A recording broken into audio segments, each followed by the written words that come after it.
11वां सवाल है। 1/2 सेंटीमीटर व्यास वाले ठोस अर्धगोले का संपूर्ण पृष्ठीय क्षेत्रफल ज्ञात कीजिए। व्यास कितना दिया है इसमें? अर्धगोले का व्यास में दे दिया इसने 1/2 सेंटीमीटर। तो त्रिज्या कितनी आ जाएगी अर्धगोले की? अर्धगोले की लिखने की जरूरत नहीं, सवाल में अर्धगोले ही पूछो। तो अर्धगोले की त्रिज्या हो जाएगी आधी किसकी? व्यास की। और व्यास की आधी करने का मतलब ये हो गया कि 1/4 सेंटीमीटर। हमसे क्या पूछा? अर्धगोले का संपूर्ण पृष्ठीय क्षेत्रफल।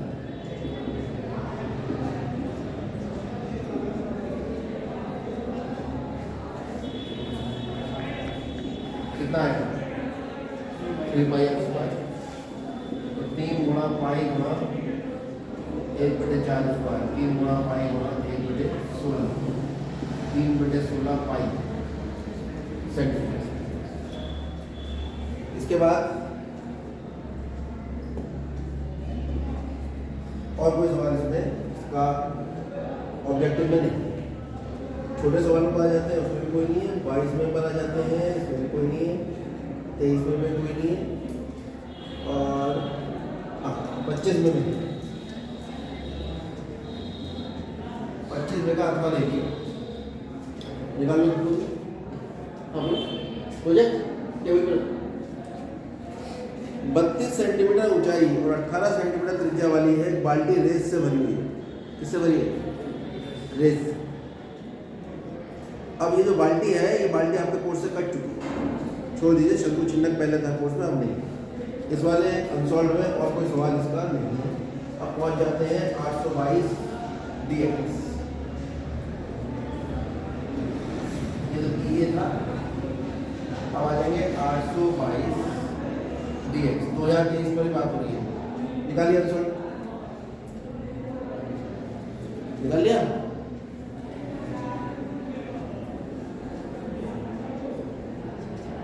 देखिए 16वां सवाल, धातु के घनाभ की विमाएं। यह है सवाल नंबर 16। घनाभ की विमाएं आपने ऐसे ना देखा ऑब्जेक्टिव के रूप में, ये सब्जेक्टिव के रूप में भी आ सकता है। 2 नंबर 4 नंबर में भी आ सकता है। धातु के घनाभ की विमाएं हैं 9 × 8 × 2 मीटर क्यूब लिखा हुआ है। इसने यहाँ मीटर मीटर मीटर लिखा हुआ है, मैंने मीटर क्यूब एक साथ। तो इसका मतलब लंबाई कितनी हो गई इसकी? 9 मीटर। चौड़ाई कितनी हो गई?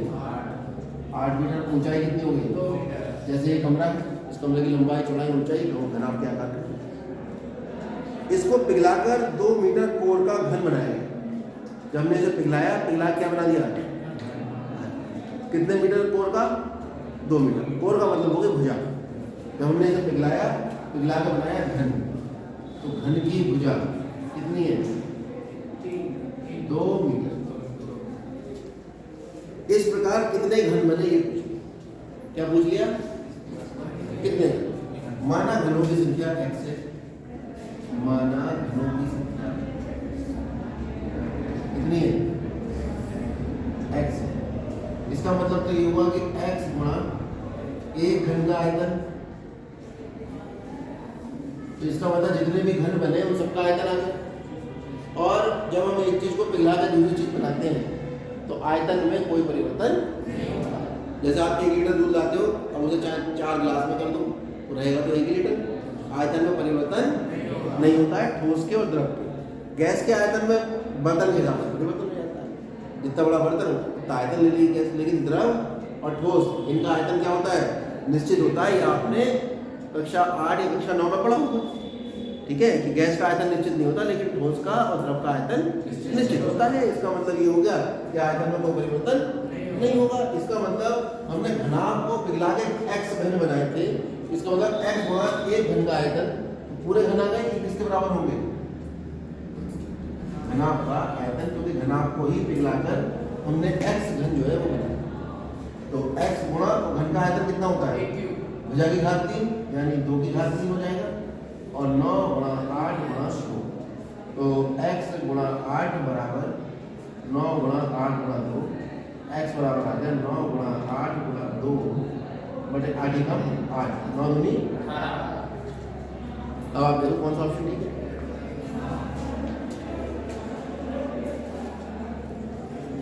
अनसॉल्व बेटा सब लोग ले लो, किताब से तो हमें पढ़ना ही है, लेकिन जो बोर्ड में आए सवाल है, जब हम उस पेपर को देखते हैं जो बोर्ड में आया है, वो चीज़ें थोड़ी सी अलग होती हैं। बच्चों ने किया मुझे, तो आपका ये ऑप्शन ए ठीक हो जाए।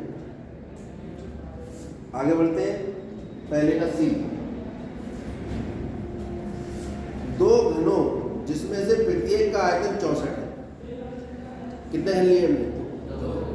घन कैसे होते हैं? जिसकी लंबाई चौड़ाई ऊंचाई आपस में बराबर होती है। जैसे वो क्यूब होता है खेलने वाला, इसमें 3 कलर होते हैं, 4 कलर होते हैं, है ना, उसको घुमा घुमा के सही कलर लगाते हैं, वो घन होता है। उसकी लंबाई चौड़ाई ऊंचाई तीनों आपस में बराबर। तो घन का आयतन देते हैं, कितना है? 64 सेंटीमीटर। और घन का आयतन का सूत्र क्या है? अभी तो यूज हुआ है, घन का आयतन कितना यूज किया? भुजा की घात 3। तो घन का आयतन कितना हुआ? भुजा की घात 3 बराबर 64 में टुकड़ा करोगे, 4 4 16 चौका 64, यानी ये आ जाएगा 4 की घात 3। और ये क्या था? अब घात 3 से घात 3 कट के भुजा कितनी आ गई? 4।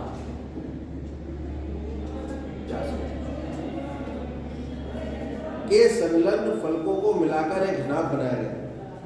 दो घन हमने लिए और उन्हें आपस में मिला दिया। जब घन मिलाया तो लंबाई 4 और 4 कितनी हो गई? 8। लेकिन ना तो चौड़ाई में कोई परिवर्तन आया ना ऊंचाई। तो जब हमने दो घन मिलाया तो क्या बना? घनाभ। ठीक है, और घनाभ की जो लंबाई होगी वो कितनी हो जाएगी? घन की लंबाई की दुगनी हो जाएगी, चौड़ाई और ऊंचाई में कोई परिवर्तन नहीं होगा। बात समझ आ गई? तो घनों को, वो भी कितने? दो घनों को मिलाने से बने घनाभ की लंबाई कितनी हो गई? 8 सेंटीमीटर। चौड़ाई 4 सेंटीमीटर तथा ऊंचाई 4 सेंटीमीटर। अब क्या पूछ लिया इसने? इस घनाभ का पृष्ठीय क्षेत्रफल क्या है?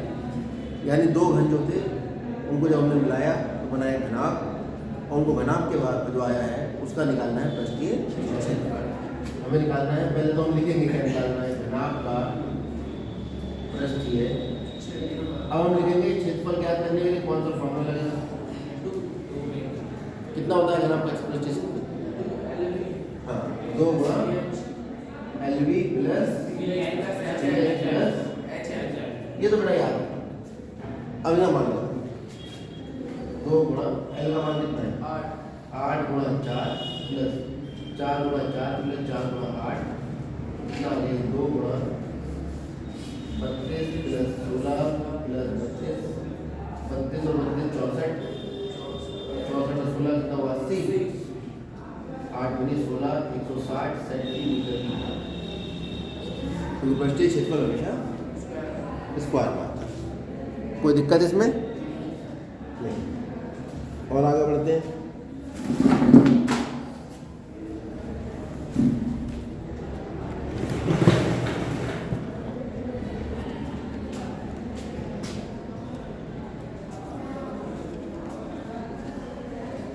कौन सा चल रहा था ये? 823 DX।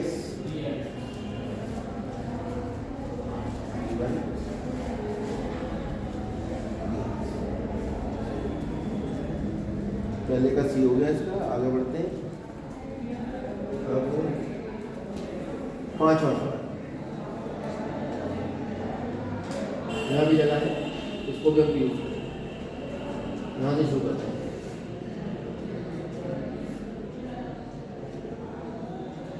तो एक ठोस एक शंकु के आकार का है, तो शंकु बना लेते हैं।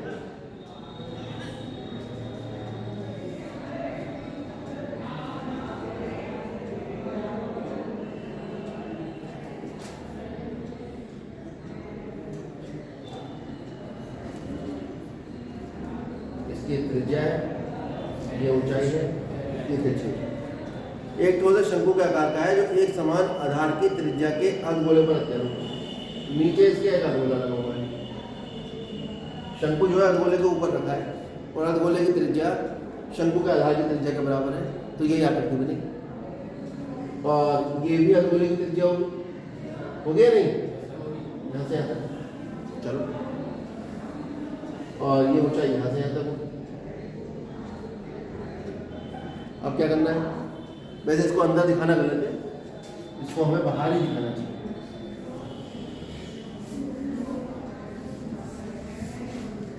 इसको ऐसे दिखाते हैं, जो H है वो यहाँ से, चित्र में सारी चीजें स्पष्ट होनी चाहिए, यहाँ तक है, और R जो है वो यहाँ से यहाँ तक है, और ऐसे डॉट। क्लियर हो गया? अब क्या करें? अर्धगोले का वक्रपृष्ठ और शंकु का वक्रपृष्ठ बराबर है। किस किस का वक्रपृष्ठ? तो इसने कहा है अर्धगोले का वक्रपृष्ठ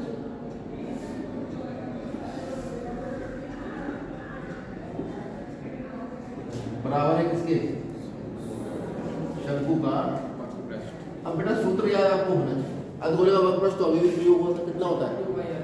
2 पाई r। यहाँ r क्या है? त्रिज्या किसकी? अर्धगोले। और शंकु का वक्रपृष्ठ कितना होता है?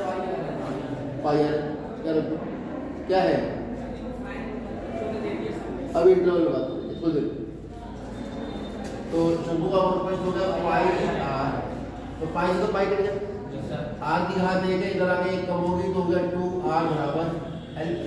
भाई r तो इधर जब आएगा, या इसको ऐसा करो, r की घात 2 का मतलब है r गुणा r, एक r से एक r कट, पाई से पाई काट दो, 2r इसके बराबर बचा l। चलो अब क्या कह रहे हैं? शंकु की त्रिज्या और ऊंचाई का अनुपात क्या है? किस किस का अनुपात? शंकु की त्रिज्या और शंकु की ऊंचाई कौन सी? अब ये जो l है, कुछ बच्चे तो ये कहेंगे l को इधर ले आओ, त्रिज्या और ऊंचाई का अनुपात 1/2 निकल आएगा, लेकिन उसने ऊंचाई कहा है, त्रिज्या ऊंचाई नहीं कहा है। ये तभी तो बोर्ड में आया सवाल। किस किस का ऊंचाई अनुपात का है? त्रिज्या और ऊंचाई। ऊंचाई होती है ये लंबवृत्ति है, जब भी वो तिरछी नहीं लगाएगा पीछे, तो ऊंचाई का मतलब, शंकु की ऊंचाई का मतलब क्या होगा? h। ये बड़ा कंफ्यूजन रहता है वक्रपृष्ठ के फॉर्मूले में, कभी कभी बच्चा ऐसे लिख देता है। शंकु की 2 ऊंचाइयाँ होती है, एक तिरछी वाली, एक लंबवृत्ति होती है। ठीक है? अरे दिमाग में आ रही है बात? तो आप ये देख रहे हैं कि ये समकोण त्रिभुज बन रहा है, तो तिरछी ऊंचाई और त्रिज्या में क्या संबंध होता है? हम जानते हैं कि h² प्लस r² किसके बराबर होता है? l²। हम जानते हैं।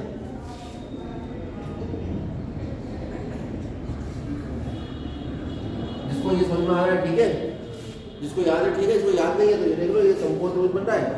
इसके सामने कर्ण का वर्ग बराबर लंब का वर्ग प्लस h का वर्ग प्लस r का वर्ग बराबर l का वर्ग। और नहीं तो बच्चा डायरेक्ट रट लेता है, l² बराबर h² प्लस r²। समझ में आ गया? तो h² प्लस r² बराबर l का मान कितना है? 2r। यहाँ पे बच्चे गलती करते हैं, l² लिखा है उसमें 2r² लिखते हैं, ये भी गलती करते हैं। जबकि जब आप 2r लिखोगे तो 2r को किसमें लिखना पड़ेगा? तो पूरा l का मान लिख लो ना। समझ आ रहा है? और जिनको ये समझ में नहीं आ रहा उनके लिए भी एक व्यवस्था हमारे पास। भाई l² लिखा है, l² का मतलब क्या होता है? l गुणा 2r, l का मान गुणा 2r, 2 दूनी 4r। चाहे ऐसे कर ले, चाहे आप इसका मान सीधे 2r लगा। समझ में आ गया? जैसे चाहे वैसे आप कर, r को उधर ले जाओ, कितना आ गया? हमें किसका निकालना था अनुपात? त्रिज्या और ऊंचाई का। तो यहाँ जब कुछ नहीं तो थोड़ा 1 कर लो, 3 को इसके बटे में ले आओ और h² को इधर ले जाओ। जिसको ये समझ में नहीं आया उसके लिए भी एक तरीका हमारे पास, दोनों ओर वर्गमूल ले लो, क्योंकि वर्ग लगा है, वर्ग हटाने के लिए क्या करना पड़ेगा? दोनों ओर क्या लेना पड़ेगा? तो दोनों ओर वर्गमूल ले लो। जब वर्गमूल लोगे तो वर्ग से वर्गमूल करके h वर्गमूल 3 और r से ही करके कितना आ गया?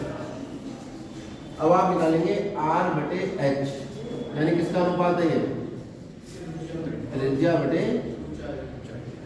ऊंचाई बराबर। त्रिज्या का मान तो त्रिज्या है, लेकिन एच का मान कितना है, आर से आर कट के कितना आ गया, 1/3।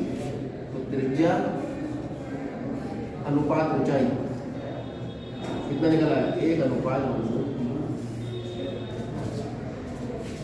फुल फॉर्म नोट करिए।